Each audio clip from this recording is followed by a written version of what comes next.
Hello, I'm Dr. Helen Pinsanti, and welcome to Doctor, where medical conversation meets everyday understanding for you and your health. Today, we're going to be talking about a condition that's common, frustrating, and misunderstood. It's called acne. Whether you're a teenager battling breakouts or an adult dealing with adult acne, blemishes, etc., this episode is for you. We're going to understand the causes, the treatments, and even explore the new advances in the world of skincare. And to help us do that, I'm joined by a highly respected expert in regenerative and integrative medicine, Dr. Bryn Henderson. Our guest today, Dr. Bryn Henderson, is a board-certified physician and one of the leading voices in regenerative health. He brings a unique perspective that blends traditional care with cutting-edge science, helping patients look better, feel better from the inside out. Thank you, Dr. Henderson, for joining us today on Doctor to Doctor. Well, you're sure welcome. And if you'd like, we can get started with something very simple. And that is we can define acne, what it is. It's probably a good place to start. Acne happens when there's tiny openings in our skin, they're called pores, get clogged. That clog comes from excess oil, dead skin, or even bacteria. When this happens, it can lead to inflammation and form what we see as pimples or bumps.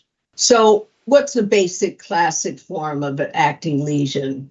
It starts with trapped sebum or skin cells, and they combine with the dead skin cells, and bacteria can multiply in that environment, leading to redness, swelling, and nearly always inflammation. Okay, so why puberty and why is it worse in boys than girls? I mean, it's been my opinion, if I remember junior high, the boys seem to get it worse than the girls, although they both got it. And they had different patterns too, if you remember. So there are different types of acne. The types of acne vary with the hormone facets that are going on in the patient. That's why there's not one size fits all with treatments either. Okay, so everybody knows there's something called blackheads, whiteheads, but what are these papules and pustules that are inflamed lesions that maybe people have never heard that name, papule, pustules, nodules, cysts? Let's talk about all that. Well, the blackheads are when the pores are open and clogged, and the whiteheads is when their pores are closed and clogged. The papules and pustules are inflamed lesions, often infected. The nodules and cysts are deeper in different layers of the skin and more painful, the types of acne that lead to scarring, very serious. All right, let's go back to blackheads. So you're saying the blackheads are when the pore is open? So then how do you get it out? How could someone get, if they say, look at their face in a magnifying mirror and they see black dots, and you're saying the pore is open, what is the best way for a person not going to a doctor but at home to get that blackhead out without damaging their skin? Well, there are stronger treatments for blackheads than the whiteheads, for sure. But we've all heard that acne is not about dirty skin.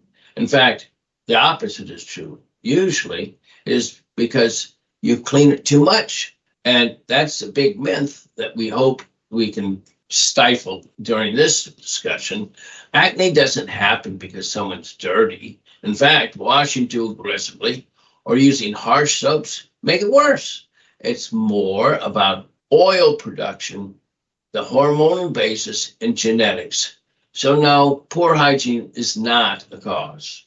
All right, so does acne run in families? Absolutely. If your parents had acne, the likelihood of you having it is a lot higher. And if it was moderate to severe, there's a higher chance that you'll deal with that severity as well. Scientists have actually identified the genes that affect oil production and inflammation. So yes, your DNA, your genetics can play a big role in whether or not you get acne. Wow. So maybe there's a teen who's trying every product on the shelf. What would you tell them to do? I would create a daily routine for skincare that is not excessive cleansing. First thing to realize, this is very frustrating, but don't give up. Hope is not only here, but so are the successes. And people have spent a lot of money and more time with all the over the counter and all the different techniques and treatments, but they might not be using the right products or using them consistently. For example, the ingredients like benzoyl peroxide or salicylic acid can help, but they need time to work, usually about 6 to 8 weeks. I am so glad you said that because I don't think people know that. The doctor gives them some prescription for benzoyl peroxide. They use it for a week. They come back in and go, it's not working. Yes, they'd be wrong. So we have to remind them it's 6 to 8 weeks before you see a difference. I agree. We were caring for a 16-year-old girl, and she was dealing with acne for months. And what stood out to us was her case reflects the need to be patient. She had moderate acne on her face and some breakouts on her back. She was stressed from school and had an inconsistent skincare routine. And that was because she was using heavy makeup. Her diet was high in dairy and sugar, and all these little factors added up. And what made her acne harder to treat wasn't just one thing. It was a combination of the stress, her hormones, skin type, and, of course, what we just reviewed, her lifestyle habits. Okay, so what did you put her on first? We took a good history in terms of her lifestyle. It turns out that she also had disruption in her sleep patterns, and she had activities that were not beneficial to what she was doing. Okay, so what about natural or holistic approaches? Absolutely. The traditional Chinese medicine looks at the acne as an internal imbalance, the issues with digestion, hormones, or even emotional stress. Acupuncture, herbal remedies, and dietary changes are all used to help rebalance the body. For example, the jawline acne might signal a hormone issue in traditional Chinese medicine, and they target the kidney meridian to support hormonal regulation. It's a different lens, but many people see improvement when it comes to combining East and West. It's usually an advantage. All right, let's talk about standard of care for acne within the last 20 years before we have gotten now to regenerative medicine. What was used besides benzoyl peroxide, clindamycin, erythromycin? Yeah, and so what you just articulated was the cleansing of the benzoyl peroxide and then the antibiotics. Yeah. Okay, so that's changed. That's changed because of more exciting treatments that are more successful and faster. Well, before we move on to that, what about Accutane? Have you ever prescribed it? And yes, Accutane is full of warnings, but it is extremely effective. So you have to be very careful in using Accutane.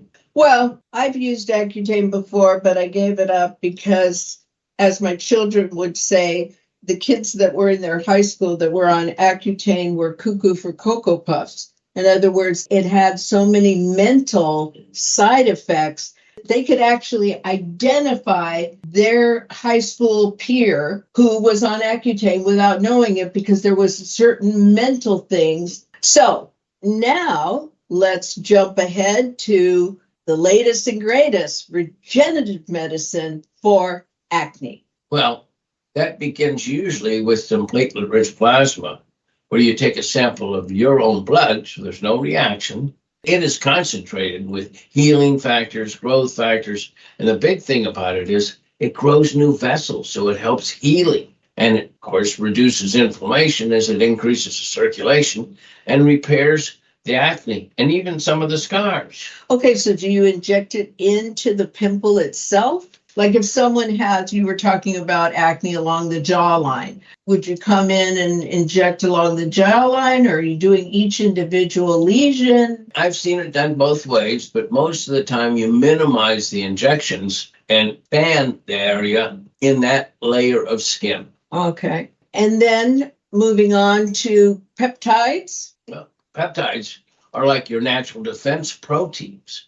They fight bacteria, which causes acne at times, and calm down the immune response. These options are less invasive than traditional meds and can work beautifully when personalized. Okay, how long should someone expect to wait before they see results? You're saying with benzoyl peroxide and salicylic acid, it's 6 to 8 weeks. What about PRP? PRP has results within a week, and peptides, that's what you alluded to, Yeah. that's within days. Although patience is key for most treatments, it doesn't take the 6 to 8 weeks if you go through the PRP and the peptides. There's no quick fix because it takes the right approach. Almost everyone sees improvement. All right, so can someone expect that their acne would go away completely? For many people, the answer is yes, especially after the teenage years, where there's all these hormone imbalances. But for others, it might continue into adulthood. The good news, we now have more tools than ever before to manage it. We may not always cure it, but we can control it and prevent the scarring. All right, so what's your message to people who feel like they've tried everything and are still struggling with acne? Or if there's a mother or father listening and their teenager is so embarrassed they won't go out and, of the house, they won't do anything. Well, the first message, loud and clear, should be you're not alone. There not only is hope, but there's successes. Acne reflects what's happening inside your body, your routine, and sometimes your emotions. It can feel frustrating, and that makes it worse. And we'll give you a mnemonic here that's pretty easy to remember.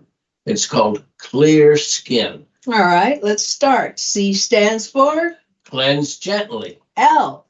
Leave pimples alone. E. Eat a balanced diet. A. Apply treatments as directed. R. Rinse after sweating. S. Is sun protection. K. Keep hair and hands off your face. I. Identify your skin type. N. Never skip your routine.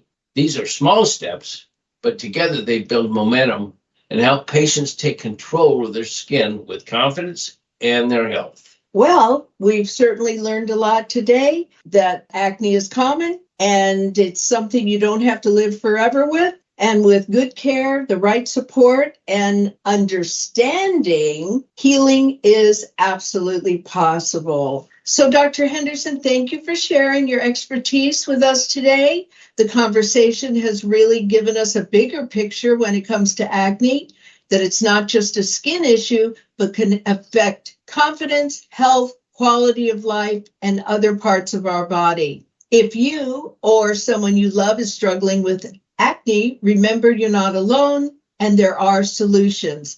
Modern medicine to ancient Chinese wisdom and even the latest now in regenerative therapy. Healing is possible. If you would like to see Dr. Bryn Henderson in person, I encourage you to call 714-639-4013. His office is at 615 East Chapman Avenue in Orange, California. That's in Orange County, California.